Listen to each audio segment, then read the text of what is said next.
ओम नमः शिवाय। जय श्री राम। आज हम बात करेंगे कि जब भी कुत्ते का रोना या आधी रात हो या कभी भी हो, कुत्ते के रोने की आवाज़ सुनाई दे, तो उस टाइम ऐसा क्या अनहोनी होने वाला होता है कि कुत्ता आके हमारे घर के पास ही रोता है और क्यों कुत्ते को ही ये जानकारी होती है। तो जैसा कि हम लोग जानते हैं कि कुत्ता ऐसा जानवर है जिसको काल यानी यमराज से जोड़ा गया है। जैसे कि धर्मराज युधिष्ठिर जब अपने भाइयों के साथ और पत्नी के साथ है द्रौपदी के साथ जब वो 100 शरीर मतलब शरीर के साथ स्वर्ग लोक जा रहे थे, तो उस समय उनके साथ एक कुत्ता भी था और वो कुत्ता कोई और नहीं धर्मराज यानी कि यमराज ही थे।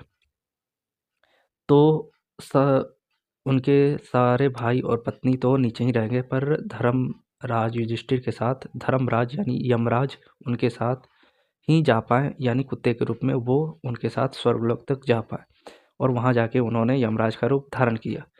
तो कहीं न कहीं कुत्ते को यमराज या यमदूतों से जोड़ा गया है और जब भी कुछ अनहोनी होने वाली होती है, तब वो कुत्ता हमारे घर के पास आके रोने लगता है। यानी कि जिस दिन कुत्ता आधी रात हो या फिर कभी भी आके वो यदि आपके घर के पास रो रहा है, तो आपको समझ लेना चाहिए कि आपके घर रिलेटिव में किसी का साथ कुछ अनहोनी होने वाली है, अनहोनी घटना घटने वाली है, यानी कोई अशुभ होने वाला है।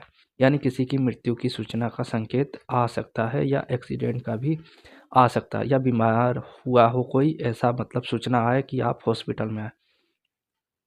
तो कहीं न कहीं ये जो अदृश्य आत्माओं को देख लेते हैं, ये कुत्ते यम के ही दूत हैं और इनको यमराज या यम दिख जाते हैं, यानी यमदूत दिख जाते हैं, जिसके कारण ये रोने लगते हैं कि आपके घर पे कुछ होने वाला है।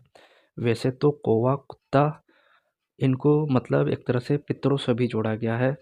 तो जैसा कि मैंने कौवे वाले वीडियो में बताया था कि यदि आपके घर पे आके कौवा सुबह-सुबह बोलता है, तो आपके घर पे कोई आने वाला होता है। वैसे ही कुत्ते यदि आपके घर पे आके रोते हैं, तो वो भी एक तरह से पितर ही हैं। वो रोने लगते हैं कि अब वो जो भी उनके जो एक तरह से पितर भी हमारे रिलेटिव ही होते हैं, जो दादा-परदादा चले गए हैं, तो वो भी रोने लगते हैं कि अब यहाँ से कोई हमारी पुश्तैनी में से कोई अब जाने वाला है। तो इसके कारण कुत्ते को यम या पितृ से भी जोड़ा गया है और वो रो के ये बताते हैं कि आपके साथ, आपके रिलेटिव में या आपके घर में कोई अनहोनी होने वाली है। तो कुत्ते का रोना अच्छा नहीं होता है, अशुभ ही होता है।